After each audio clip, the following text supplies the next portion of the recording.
SCP-079 is an old AI trapped inside a 1980s Exidy sorcerer computer, and somehow, despite being older than your dad's mixtape collection, it's still smarter than half of the Foundation's staff.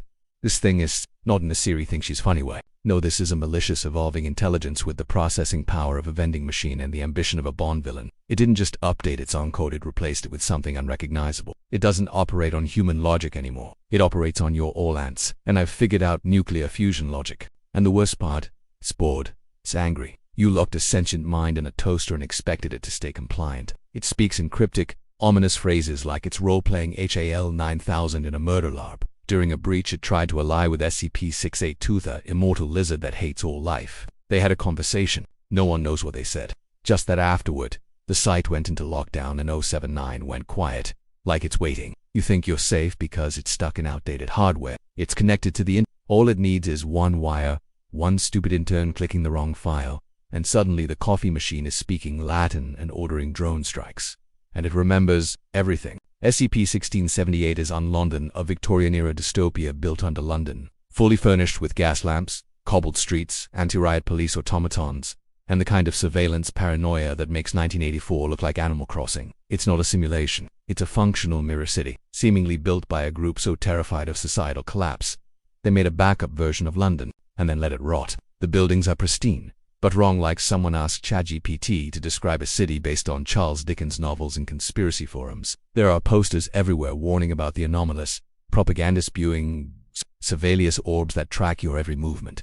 The police. They're mechanical nightmares called bobbies with porcelain faces and metal batons, and they beat the living memory out of anyone who questions protocol. Yes, that's in the files. Beatings are memory erasure tools. And there's this endless fog. You can't see the sky. Time doesn't work right. Some people claim it's a pocket dimension. Others think it's a message of failed Plan B for humanity, created by someone who saw the end coming and thought, what if we rebuilt society in hell, but make it The SCP Foundation doesn't even know who built it. They just found it one day. Fully operational. Wait, SCP-1678 is a living warning, the kind of smart that whispers in your ear.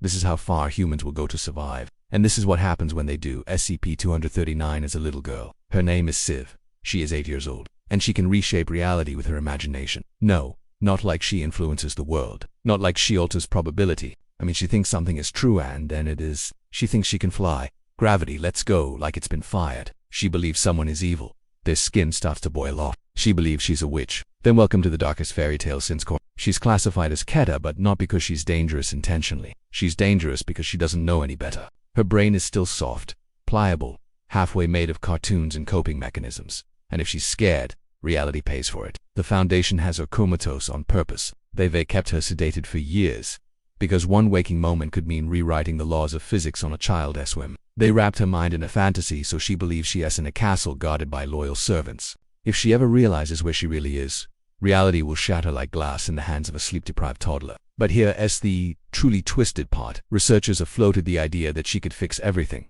Disease, gone, death, optional. The universe, if she believes hard enough, she could be a god of mercy. But mercy requires maturity. And she's 8. SCP-990 is the man who only shows up in your dreams and somehow knows more about reality than the people running it. They call him the Dream Man, which makes him sound like a B-tier horror movie villain. But no, SCP-990 is worse. He's charming, witty, he wears a business suit. You think you're safe, dreaming about nonsense. And then suddenly this man walks into your subconscious like it's his lunch break, sits down across from you, and starts telling you how the world's going to end. And he's always right. He's predicted containment breaches before they happened. He's warned personnel about Keta-class events with eerily specific detail. One guy had a dream where SCP-990 gave him coordinates. The Foundation followed them, found an anomaly they didn't even know existed.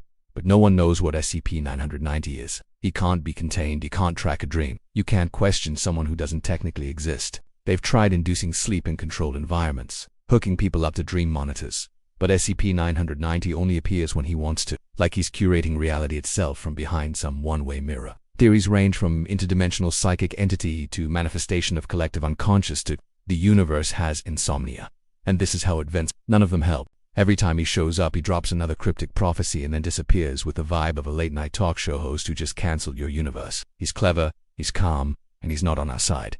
Probably, maybe, who knows? The Dream Man knows. and he's laughing at you in your sleep. SCP-2521 is a being that can only detect verbal or written descriptions of itself. If you try to say what it is out loud, on paper, in a digital file, it will appear, and it will take you. Yeah, that's it. That's the rule. You describe it. It hears you. You think I'm exaggerating. In Universe, Foundation files about it are literally written using pictograms and broken visual metaphors, because anything more descriptive than don't, and it's game over. You become part of its collection, dragged into wherever it comes from. Assumed dead, assumed worse.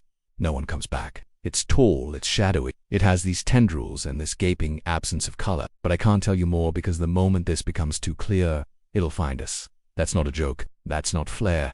That's the rule. It's intelligence. Off the charts. Not because it can talk or reason or code switch. Because it's adaptive. Because it's patient. This thing treats knowledge like blood in the water. And here's the horror twist. It doesn't just want to kill you. It wants to understand you, to collect you, to add you to the lore it stalks. It is anti-information incarnate. You exist in its eyes the moment you become knowable. You can't run from it. You can't shoot it. You can only fear it in silence. Say less. Pray more. SCP-343 is God, literally. Allegedly, the SCP Foundation found a man who claims to be God. They locked him up and he just smiled. He manifests inside a cell with no door. Staff find themselves inside the room talking to him without remembering how they got there. He offers them tea, he chats about philosophy, he laughs like your favorite uncle and knows everything. He's described as omniscient, omnipresent, and deeply, terrifyingly kind. And that's the part that messes people up. He's not angry. He's not condemning. He's just ... disappointed. People have asked him how to contain other SCPs. He says you'll figure it out. They ask him about death. He shrugs and says a temporary condition. Ask him about the end of the world and he says don't worry just yet. He's never aggressive. But if he is who he says he is, then everything the Foundation does is meaningless, like ants filing paperwork while a god watches from above and sips chamomile or dot. Maybe he's not God. Maybe he's a trick. A reality bender so powerful his illusion is seamless. Maybe the SCP Foundation wants to believe him, because the idea of a benevolent God in a place full of cosmic horror is comforting. But that's the thing about omniscience. You never know if it's kindness or control. And he's still in that room, smiling. SCP-2000 is a facility buried beneath Yellowstone National Park. No, not a bunker, not a vault. A world factory. A reset button for humanity. A machine that can rebuild civilization from scratch with memory backups. Let me say that again. SCP-2000 can manufacture human clones. Millions of them. Each one preloaded with fake memories, personalities, jobs. It can regrow forests, reconstruct cities, re-establish governments. It is the literal answer to, what if Earth got wiped out and we needed to reboot society like a corrupted save file? And it's been used, at least once. Possibly more. We don't know. Why? Because if we had been wiped out, and SCP-2000 had rebuilt us, our memories would have been altered to believe we were the originals. Every historical event, might be a patch note to your family, a backup, your identity, a well-written lie wrapped in DNA. SCP-2000 is smart, not because of what it knows, but because of what it lets you forget. This isn't a failsafe, it's a loop. Reality becomes a draft. Morality becomes optional. If the Foundation presses the button, the consequences disappear. Every choice becomes reversible. Every death is a prototype. It's not a weapon. It's relief without accountability. Humanity broke itself. Don't worry, we'll print a new one. This time, maybe they'll do better. Or maybe this is the 10th version already, and we've never, ever gotten it right. SCP-3812 is what happens when a human being ascends beyond reality violently. He used to be a man. His name was Sam Howell. He died. Or maybe he didn't, because now he exists across every narrative layer of existence. Think of the universe as a stack of papers. Sam isn't just on a higher page, he's editing the script while also being inside it. His perception warps reality constantly. Unintentionally, wherever he exists, the world bends to accommodate the madness of his experience. He doesn't just see through walls, he sees through continuity. Past canon, past logic, past causality. He believes people are watching him. He's not wrong. You're reading this, aren't you? The deeper tragedy, he's aware. Not just aware he's powerful, he's aware that he's broken. Aware that he's climbing out of the story. Aware that the Foundation, the SCP database, the entire concept of containment, is fiction. And he's angry, and he's scared, and he's unraveling. The Foundation has stopped trying to contain him. All they can do is write around him. Create layers of narrative insulation. Patch reality with fictional duct tape. Hope he doesn't notice. Because the moment he realizes who the author is, he might try to rewrite them. SCP-3812 is the final mind-breaking paradox.